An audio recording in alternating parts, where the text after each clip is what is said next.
Hey Maths Legends, time to dominate coordinates and locating position on a grid. So today we're going to be looking at reading and marking coordinates on any type of grid. So obviously found these glasses because I'm going to bring the thug life to coordinates.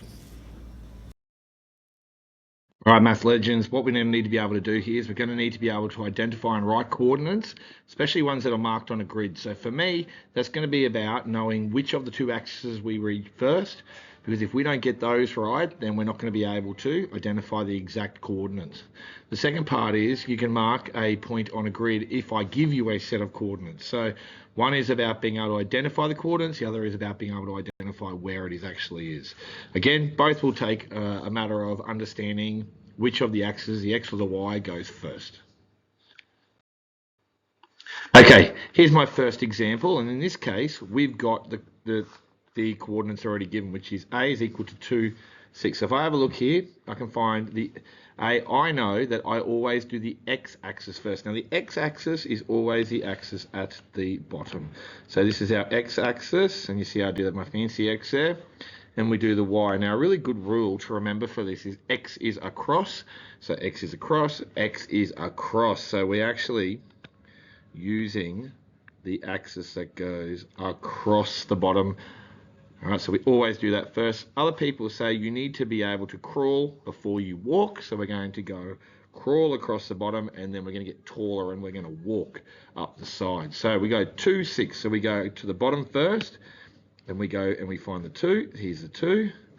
All right, then we find the 6. And what we do is we meet them in the middle. So let's get this pen. So we then go meet up. And we meet here. And then the intersection that we meet at 2 and 6 is where it is, which is where A is. So X is across. That goes across the bottom. Y is the other axis. We always do there. We always crawl before we walk. So we go across the bottom first. And then we go up the side. Okay, let's have a quick look at this one. We've got A, B, C, and D. Let's have a look here at A. So we can go A. We know we go across first. So we go 1. So when we write that in, we go 1. And then we go up next. And we go to the other side, which is a 1 also. So then we will write that in. And we go 1, 1. Ooh. Don't like the green pen. Let's try it in like 1, 1. Now B, we go to the bottom first. We see it's 2. We go to our y-axis next, which is 4. So it would be 2, 4. If we go to C, we look down to the bottom first. We go 4. We go across to the side. We find 2. So it is 4, 2. Now you can see that the two coordinates for B and C are similar, 2, 4, and 4, 2. But they're in two totally different places. So that is why it is extremely important to make sure that we do our X-axis before we do our Y-axis. The last one is D, and I know down the bottom of D we've got 6. Across the side we've got 5, so it is 6, 5. So 6, 5 for D.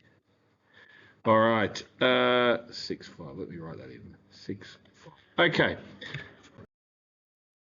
Okay, so here is your chance to have a go. And this time what I'm going to ask you to do is to draw the little dots in and to join them up. Now you can see here that I've given you a number of different coordinates that you're going to have to mark off. So on your page, you'll draw a little grid of a 7 by 7 or a 6 by 6.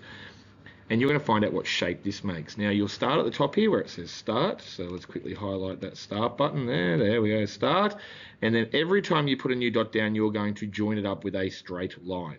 All right, so you're going to stop the video now. Remember, we do the X-axis first and the Y-axis. Stop now, have a go, and let's see if you have got it correct. Okay, let's have a look. Now, if I go to my first one, I'm going to start at 2, 2. Here is 2.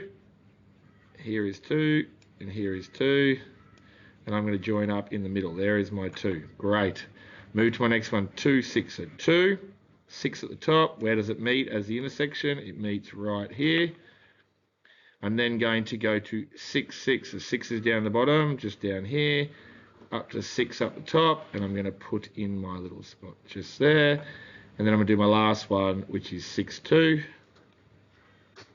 6, 2. And then I finish here. Now, if I join all of these up with a straight line, bit hard at the moment, without my ruler, and you will see that makes a perfect square. All right, I'd love to see you use your ruler, please, gentlemen. If you haven't already done so, write it out now, change it over. But here it is, it's a square. Remember, we always do our x-axis first, then our y-axis. We got to crawl before we walk. Make sure that when we do these ones here where we have to follow an order, we do them in order and we join them up with a straight line and a ruler. Well done, guys. See you in class.